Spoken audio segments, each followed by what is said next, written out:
Приозерск қаласындағы жұмыспен қамту және әлеуметтік бағдарламалар бөлімі жұмыстарын жүйелі жүргізеді.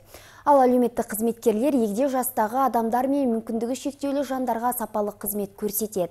Өңірдегі өзге адамдардың көмегіне мұқтаж жандардың жай-күйін әріптесім Жамбат Рахметоллаұлы көріп қайтты.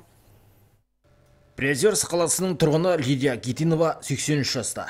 Кейуананың шақырда ешқандай ет жақыны жоқ. Сондықтан да оған мемлекеттің қамқорлығы аса қажет. Муж умер. Күйеуіммен офицер болған үлкен ұлым қайтыс болған. Кенже ұлым Германияда тұрады. Тек оның өзі жылына бір рет қана келеді. Әсіресе мен біреудің көмегіне мұқтажбын. Әлеуметтік қызметкер Татьяна Соколоваға алғыс айтамын. Ол қазақ тілін біледі. Барлық адамдармен тез тіл табысады.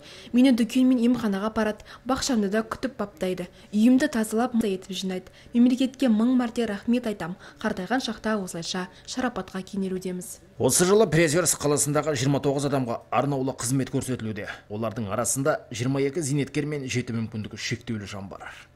Жаңағы бөгде адамдардың көмегі мен күтіміне қажет мұқтаж адамдарға қызмет көрсететін әлеуметтік қызметкерлер, ол кісілердің көрсететін қызмет түрлері бұлар жаңағы ол кісілерге бірінші қажеттіліктегі азық-түлік және азық-түлік емес тауарларды сатып алуға және жеткізуге де жәрдемдеседі.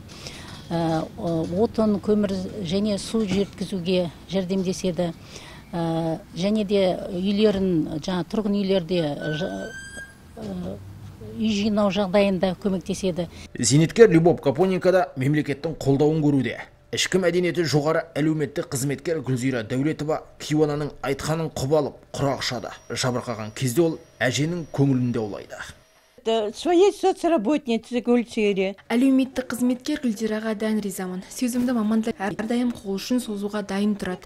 Қарияларға құрметпен қарайды. Приозерск қаласындағы мүмкіндігі шектеулі жандар мен бөгде адамдардың көмегіне мұқтаж егде жастағыларға 5 әлеуметтік қызметкер қызмет көрсетеді. Мамандар жұмыстарына жауапты һәм сөзсіз сауатты дейді жергілікті тұрғындар. Жамбат Рахметоллаұлы, Қабыл Байдуллаұлы, Бүлдірген Асқат қызы, Сарыарқа телеарнасынан арнайы Приозерск қаласынан.